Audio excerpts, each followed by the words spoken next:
Breaking news చూస్తున్నాం. హైదరాబాద్ షేర్లింగంపల్లి నియోజకవర్గంలో కాంగ్రెస్ పార్టీకి జలక్ తగిలింది. హైదర్నగర్ డివిజన్ లో కాంగ్రెస్ పార్టీకి గుడ్ బై చెప్పిన 100 మంది కార్యకర్తలు బీఆర్ఎస్ లో చేరారు.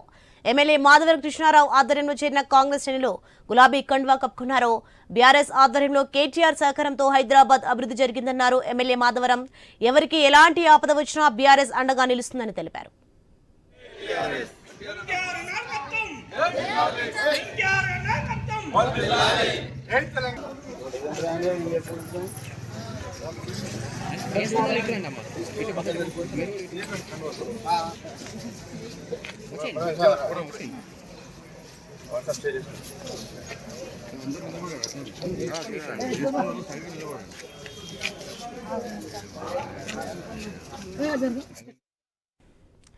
హైదరాబాద్ షేర్లింగంపల్లి నియోజకవర్గంలో కాంగ్రెస్ పార్టీకి జలక్ తగిలింది.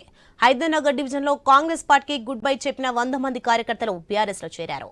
ఎమ్మెల్యే మాధవరం కృష్ణారావు ఆధ్వర్యంలో చేరిన కాంగ్రెస్ శ్రేణులు గులాబీ కండువా కప్పుకున్నారు. బీఆర్ఎస్ ఆధ్వర్యంలో కేటీఆర్ సహకారంతో హైదరాబాద్ అభివృద్ధి జరిగిందన్నారు ఎమ్మెల్యే మాధవరం. ఎవరికి ఎలాంటి ఆపద వచ్చినా బీఆర్ఎస్ అండగా నిలుస్తుందని తెలిపారు. ఇదే అంశానికి సంబంధించి మరింత సమాచారం మా ప్రతినిధి స్వామి ఫోన్ లైన్ లో అందించే సిద్ధంగా ఉన్నారు. స్వామి,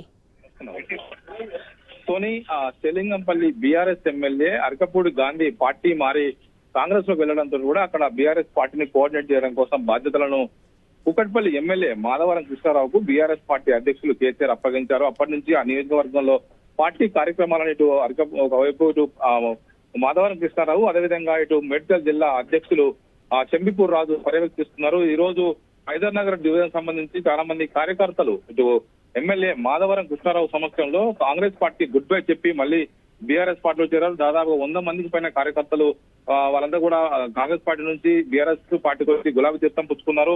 వారందరూ కూడా ఒకరొకరు కూడా పార్టీ నాయకులందరూ కూడా మాధవరం కృష్ణారావు గులాబీ కండువా కప్పి బీఆర్ఎస్ పార్టీలోకి ఆహ్వానించారు. హైదరాబాద్ అభివృద్ధి అంతా కూడా బీఆర్ఎస్ పార్టీ చేసింది. అందుకే మొన్న అసెంబ్లీ ఎలక్షన్స్ లో మిగతా ఎలక్షన్స్ లో కూడా బీఆర్ఎస్ పార్టీకి నగరం పరిధిలో బ్రహ్మరథం పట్టారు. హైదరాబాద్ నగరంలో అభివృద్ధి చెందాలంటే గులాబీ పార్టీ శ్రీరామ రక్ష అని చెప్పేసి పార్టీ కార్యకర్తల నాయకులు ఉద్దేశించి మాధవరం కృష్ణారావు వారితో మాట్లాడారు. దీంతో రానున్న రోజుల్లో పెద్ద ఎత్తున కూడా ఒకవైపు పార్టీకి సంబంధించి వచ్చే ఎలక్షన్స్ నాటికి షేర్లింగంపల్లి డివిజన్ లో ఇటు మాధవరం కృష్ణారావు, మరోవైపు ఇటు చెంబిపూర్ రాజు ఇద్దరు కూడా మాధవరం వీళ్ళంతా కూడా అక్కడ అరకపూడి గాంధీ వెళ్ళిన తర్వాత అక్కడ పార్టీని మరింత బలోపేతం చేసే ప్రయత్నం చేస్తున్నారు. అక్కడ ఎప్పుడు బై ఎలక్షన్స్ వచ్చినా కూడా అరకపూడి గాంధీ పైన ఖచ్చితంగా ఒకవైపు అనర్హత వేటు పడుతుంది. అక్కడ ఖచ్చితంగా పార్టీ వచ్చే ఎలక్షన్స్ లో ఇప్పటి నుంచే నాయకత్వం తయారు చేయడం కోసం బీఆర్ఎస్ పార్టీ ప్రయత్నం చేస్తుంది. అందులో భాగంగానే ఇప్పుడు మాధవరం కృష్ణారావు పెద్ద ఎత్తున కూడా పార్టీ నాయకుల్ని బీఆర్ఎస్ లో చేర్చుకొని అక్కడ బీఆర్ఎస్ పార్టీని మరింత బలోపేతం చేసే దిశగా ప్రయత్నం చేస్తూ ఉన్నారు. సోని, స్వామి, అసలు మనం చూసుకుంటే మొత్తానికి అందరూ కాంగ్రెస్ లోకి వెళ్తున్న ఈ యొక్క సందర్భంలో మన టీఆర్ఎస్ లోకి రావడం ఏంటి?